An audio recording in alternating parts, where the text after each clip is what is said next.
आज हम सुखराय विश्वविद्यालय के कुलपति प्रोफेसर आई त्रिवेदी और रजिस्ट्रार दिवासी साहब के सामने बैठे हैं। उनसे जानना चाहते हैं कि छात्रों में असंतोष क्यों है। देखिए, छात्र में जो वास्तविक असंतोष तो मुझे भी नज़र में आता नहीं है। 90% परिणाम है। और कल हमने छात्रों से संवाद कार्यक्रम भी किया था। मैंने उनको एक ही प्रश्न पूछा कि क्या कारण है कि दिल्ली विश्वविद्यालय में मैंने कभी नहीं देखा कि लोग ये के रिजल्ट हमारा ख़राब रहा है। तो ये एक परिस्थिति और कुछ कोविड के कारण लड़कों को बहुत आसानी से पास हो गए, तो अब थोड़ा उनको ये लग रहा है कि साहब एग्ज़ाम के बाद रिजल्ट ख़राब है। तो ऐसा कोई लॉजिक मुझे लगता नहीं। मैंने कॉपीज़ भी देखी लड़कों की, कहीं कोई ऐसा अन्याय हुआ हो ऐसी बात। 90% रिजल्ट के बाद भी तो ये होता है राजनीति में। जब चुनाव हुए हैं इतने साल के बाद तो क्या डिमांड रखे, सबसे बड़ी डिमांड तो लड़कों की परीक्षा के परिणाम को लेकर ही होती है, तो इसलिए है। बाकी ऐसा कोई कारण नहीं है कि रिजल्ट ख़राब रहे हों या कोई ऐसी परेशानी रही हो। तो मैं तो इसको तो निराधार बात बताता हूँ। और लड़कों से भी कल हमने कहा कि देखो आप ध्यान दीजिए, आपकी डिग्री, हम विश्वविद्यालय का नाम खराब होगा तो आपकी डिग्री किसी ज़माने में आता था उदयपुर विश्वविद्यालय वाले अप्लाई न करें, कोई एक ज़माना था वो भी। तो मैंने कहा ये तो आपका नुकसान है। हर एम्प्लॉयर आपका परीक्षा पहले ले रहा है, आपको डिग्री के आधार पर तो नौकरी मिल नहीं रही है। तो इसको थोड़ा सा आपको विचार करना चाहिए। जिम्मेदार छात्र संघ होना चाहिए। और ये नहीं कि मास को आप फॉलो करो, आपको मास फॉलो करे। होता क्या है कि लड़का तुम लेफ्ट होके आ गए, अब तो तुम्हारे अकेले को आना चाहिए कोई भी बात करनी, तुम सबको रिविजन करे हो, लेकिन तुमको अभी भी कॉन्फिडेंस नहीं है, हज़ारों लड़के लेके आ जाते हो। तो हमने ये प्रयास किया उनको समझाने का कि तुम्हारे हित में ही हम सब निर्णय कर रहे हैं, हमें क्या फर्क पड़ रहा है। नहीं, छात्रों का तो कहना है कि किसी एक विषय में 50% रन की मिले, 50% लोग ही पास हुए। तो ये तो होता है, सब नहीं पढ़ा। कोई पेपर ऐसा होता है जिसमें जैसे GST के बारे में लड़कों की शिकायत थी, मैंने स्वयं आंसर बुक देखी है। तो इसमें नंबर दुर्भाग्य से कहें सौभाग्य से, यहाँ तो अपने सिस्टम है ये रिजल्ट को मॉडरेट करने का, उससे कई लोग पास हो जाते हैं। नहीं तो बहुत ख़राब स्थिति है, गंभीर ही। अपना आत्मनिरीक्षण तो करते नहीं हमने कितना पढ़ा है। तो ऐसी कोई बात नहीं कि टीचर्स भी बड़े उदार हैं, नंबर कोई ऐसे कम नहीं, और टीचर कोई एक थोड़ी नंबर देता है। अच्छा, कुछ ये हो सकता है कि एक्सपेक्टेशन से ज़्यादा नंबर भी तो आते होंगे उनके, वो कोई बताता थोड़ी।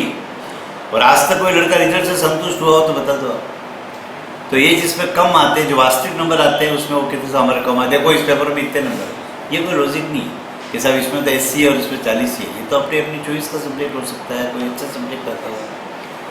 मुझे तो नहीं लगता है कोई वास्तविक समस्या है। पिछले 2 साल कोविड के निकले जी, उसके सिस्टम में स्लैकनेस आई, यस, हाँ, काम नहीं कर पाए। तो आपने सिस्टम को स्ट्रीमलाइन कैसे किया? हो गया स्ट्रीमलाइन सिस्टम आपका? स्ट्रीमलाइन करने में बड़ा पसीना आता है। एक तो पहले 2 क्वेश्चन करो, 3 क्वेश्चन करो, ये था। इसलिए कल हमने एडवांस में बता दिया है, अब जो क्वेश्चन पेपर आएंगे वो 3 इसी तरह से आएंगे जो पहले आते थे। 3 घंटे का पेपर में ABC में आएंगे। लड़के को ऑब्जेक्टिव टाइप 10 क्वेश्चन आएंगे, फिर B सेक्शन है, फिर C सेक्शन है, ऐसे टाइप क्वेश्चन है, वो सब वापस सिस्टम इस साल से शुरू करेंगे। तो कोविड के कारण लेकिन फर्स्ट ईयर से लागू करेंगे हम इसको। तो मुझे नहीं लगता है इसमें अब लड़का भी कन्विंस है कि साहब नुकसान हो गया। फिर दूसरी बात जो आम लोगों में, छात्रों में रहती है कि टीचर्स रेगुलर क्लासेस नहीं आते, तो या पढ़ाते नहीं है, कम आते हैं, उसको चेकअप करेंगे आपने क्या व्यवस्था? देखो, उसको मैं इसलिए सहमत नहीं हूँ कि लड़का जब चाहेगा तो क्लास हो जाएगी। लड़का गेम्स की सुविधा चाहता है तो आता है तो वो ले लेता है। लड़के को लगता है कि मुझे सुविधाएं चाहिए, वो लड़का ले सकता है, टीचर को कह सकता है क्लास में आइए। क्यों नहीं? टीचर कैसे नहीं आएगा? 1 दिन नहीं आएगा, 2 दिन नहीं आएगा, 3 दिन नहीं आएगा। लेकिन यदि लड़के ने सोच लिया है तो कोई टीचर हिम्मत नहीं कर सकता। मैंने ऐसे भी एग्जाम्पल देखे पिछली टर्म में। मैं ज्योग्राफी डिपार्टमेंट में गया, लड़कों ने कहा साहब आपको क्या आता है, आपको जो पढ़ा रहे हो गलत पढ़ा रहे हो। एक्सपोज लड़के ज़्यादा है आज इस ज़माने में। हाँ, IT का ज़माना है, डिजिटलाइजेशन हो चुका है, ऑनलाइन क्लासेस है, लड़का बहुत वेल इन्फॉर्म्ड है, टीचर उतना अपडेट रहता नहीं। इसका ये परिणाम है कि हम, बाकी मैं नहीं सोचता वो देखता मिलेगा क्या। ये भी कई लड़कों ने कहा साहब क्लास में क्यों बैठे 1 घंटा, आपको कुछ मिलता ही नहीं। अब इसका क्या जवाब है? आपको लगता है कैरिकुलम बने यूनिवर्सिटी द्वारा वो अपडेटेड नहीं है, उनको IT के साथ, गूगल के साथ ग्लोबल करना चाहिए। वो हम इसको देख रहे हैं। अभी मैंने देखा है उसमें सिलेबस, और हम एकेडमिक काउंसिल में जा रहे हैं कि सारे सिलेबसेस को अपडेट करिए। और जितना, ऐसे तो दुर्भाग्य है, बाकी 6-6 महीने में सिलेबस अपडेट होना चाहिए।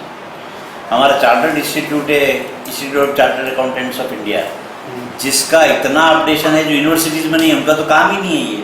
फिर भी चार्टर्ड अकाउंटेंट देश में निकल रहे हैं, 4% रिजल्ट रहता है, 5% रहता है। तो इसका कारण ये सिलेबस अपडेटेड रहते हैं।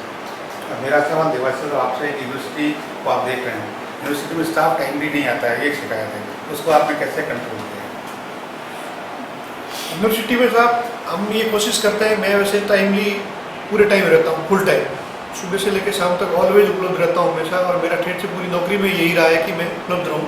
और हम पूरी कोशिश करते हैं कि हमारे जो यूनिवर्सिटी का जो मेन बिल्डिंग है वहाँ तो सारा कोई ऐसी प्रॉब्लम नहीं है कि जब तक मैं बैठा हूँ तब तक सारा बैठे रहते हैं, कोई भी स्टाफ ऐसा नहीं कि टाइम टू टाइम हम फाइलें मंगवाते रहते हैं, कोई भी बच्चे आते हैं तब उनको बुलवा करके उनके सामने सॉल्व करते हैं, और समस्या कोई भी आती है तो हम यहाँ से डीन तक को वहाँ बुलवाते हैं, जो एग्ज़ाम के COE हैं उनको बुलाते हैं, फाइनेंस के जो हमारे कंट्रोलर हैं उनको भी तुरंत बुला करके उनके सामने करते हैं। इसलिए ऐसा आज तक मेरे सामने कोई शिकायत तो नहीं आई है, पर अभी हमने सभी जगह वो भी लागू किया है कि उनका जो थंब वाला बायोमेट्रिक्स लागू कर रहे हैं। गवर्नमेंट ऑफ राजस्थान का ये इंस्ट्रक्शंस हैं, उनके निर्देश है, उनकी हम पालना कर रहे हैं कि जितने भी जो स्टाफ हैं वो बायोमेट्रिक्स में काम में लें, इसका हम कर रहे हैं। और भी कोई ऐसा कहीं शिकायत मिली तो उनको पाबंद करेंगे, बाकायदा पूरे टाइम बैठेंगे उनको। सर, फाइनेंस कंट्रोलर की पोस्ट आपके हमेशा खाली रहती है, उसको कैसे बुलवाएंगे? फाइनेंस कंट्रोलर की पोस्ट अभी हमारे रिक्त हुई है, पर राजस्थान सरकार ने ही सार दे रखा है, और आगे हम गवर्नमेंट को लिखा है, और भी आगे लिखेंगे गवर्नमेंट को कि हमारी जो फाइनेंस कंट्रोलर की पोस्ट है उसको बना रखें, ताकि हमारा कई सारे छोटे मोटे जो फाइनेंस से लेकर के मुद्दे आते हैं वो समय पर उनके सॉल्व हो सके, और रिटायर्ड जो पर्सन हैं उनको पेंशन वगैरह के जितने भी केसेज में कुछ दुविधा नहीं रहे। सर, मेरा आपसे सवाल है कि 2 विज़न थे पिछले वाइस चांसलर के, एक तो साउथ कैंपस वाला भगवता वाला, और दूसरा एक यूनिवर्सिटी को टेक ओवर करने का, तो उस पर क्या चल रहा है? जहाँ तक जो साउथ कैंपस की बात है वो तो निश्चित तौर पर बड़ा अच्छा प्रपोजल है। मेरा शुरू में मैं जब इसी था तब भी हमने सोचा था कि सेंटर ऑफ एक्सेलेंस बनना चाहिए, और उसके लिए तो अच्छी बात है, हम स्किल डेवलपमेंट के कोर्सेज वहाँ लेक्चर शुरू करना चाहते हैं, और बिल्डिंग का काम भी चालू है, बहुत जल्दी मुझे लगता है बन जाएगा। कब तक हो जाएंगे? कब तक शुरू हो जाएंगे? अब इंजीनियर साहब से हमने कल मीटिंग की, उनके साथ जगह पे भी जाएंगे, साइट पर भी। तो पहले तो जुलाई में कंप्लीट कर रहे थे, 2-3 महीने और मान लो दिसंबर तक तो मुझे लगता है कि हो जाना चाहिए। क्या शुरू करेंगे फिलहाल? स्किल डेवलपमेंट के courses, training program. Shri Krishna की भूमि है, मैंने तो पहले भी कहा था कि यहाँ तो COE जो अलग अलग कंपनीज के हैं उनको आप मैनेजमेंट की ट्रेनिंग दीजिए। श्री कृष्ण की जगह है, बहुत अपना पास में वहाँ पर ये है श्री कृष्ण का धाम, जब श्री कृष्ण तो पहले वहीं आए थे।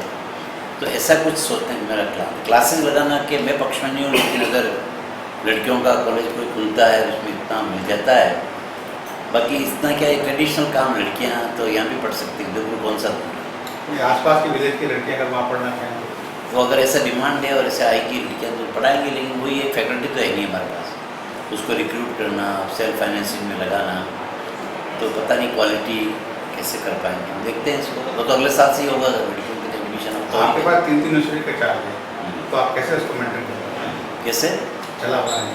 चलाना क्या होता है, देखो सबसे पढ़ाई में सबसे ज़्यादा काम होता है, मैं अपन जानते ही हैं। एग्रीकल्चर में इनका सेल्फ ऑटोमेशन इतना है कि उनके ज़्यादातर काम जो है, डीन्स भी बहुत है वहाँ, और उनके पास सारा का सारा डिसेंट्रलाइजेशन भी है, सारे डीन्स को गाड़ियाँ मिली हुई है वहाँ, मुझे बड़ी सुविधाएँ हैं उनको। तो उनके अपने अपने एग्रीकल्चर के प्रोजेक्ट्स हैं, रजिस्ट्रार हैं, कंप्यूटर हैं, और बच्चे भी बहुत कम, इसलिए वहाँ को ज़्यादातर फाइल्स आती है ज़्यादातर, तो उसका निस्तारण तो हो जाता है। सुखाड़ा विश्वविद्यालय पहले सुखाड़ा तो बहुत चैलेंजिंग है, आप जानते ही हो। सुखाड़ा विश्वविद्यालय NAC A grade affiliated agriculture, अब स्थिति क्या है? बिल्कुल इसकी और बढ़िया ग्रेड लाएंगे। आज हम इसी पर्पज से आए थे यहाँ, सारे डिपार्टमेंट्स हम देख रहे हैं, और हम सब डिपार्टमेंट का विजिट करेंगे। पहले भी मैंने किया था, उनको एक नोटिस दे करके उनसे सारा पावर पॉइंट प्रेजेंटेशन, आपकी क्या योजना है, कितने प्रोजेक्ट हैं, फ्यूचर प्लान क्या है, वो करने के बाद हम एक बाहर की टीम से एसेस कराएंगे डिपार्टमेंट कहाँ क्या आम कमी है, उसके बाद उनको हम वापस बताएंगे कि आपकी प्रॉब्लम है, और फिर सेकंड टाइम और मॉक इंटरव्यू करवाएंगे विजिट। हमारा लक्ष्य ये कि हमको A++ मिली है, और वैसे बहुत अच्छी सुविधाएं मैंने देखा, लैब्स में बहुत अच्छा काम हो रहा है। कुछ लेबोरेटरीज तो ऐसी हैं जो राजस्थान में कहीं नहीं है, इंडिया में भी? हाँ, इंडिया में नहीं, ऐसे ऐसे काम भी यहाँ हो रहे हैं, जैसे जूलॉजी में हो रहा है, पहले भी इनके अच्छा था, फिजिक्स है। अभी आपने साइंस कैंपस को देखा है, तो देख के आपको क्या लगा, कोई कमियाँ हैं? कमी ये है, वो इंफ्रास्ट्रक्चर की है, जर्जरित भवन है, वो ठीक होनी चाहिए, पुराने है, पानी टपकता है। तो ये तो मेरा तो सपना ये था PG डिपार्टमेंट सब कैंपस में जाने चाहिए, लेकिन अब ऐसा इतना इन्वेस्टमेंट हो गया है यहाँ कि इनको वापस डिस्टर्ब करके और वहाँ ले जाना तो बड़ा महंगा सौदा है, लेकिन जहाँ भी है वहाँ अच्छे चलाएंगे। और तो यूजी को तो एक जगह अलग से ही चलना चाहिए, यूजी पीजी के लिंक होने से भी बड़ी दिक्कत है। तो अब इसको डेवलप करेंगे, इंजीनियर को कह करके सारा इंफ्रास्ट्रक्चर बिल्डिंग्स को ठीक करें, नेट के पहले सारा करें। बहुत बहुत धन्यवाद हमसे बात करने के लिए। आभार आपका।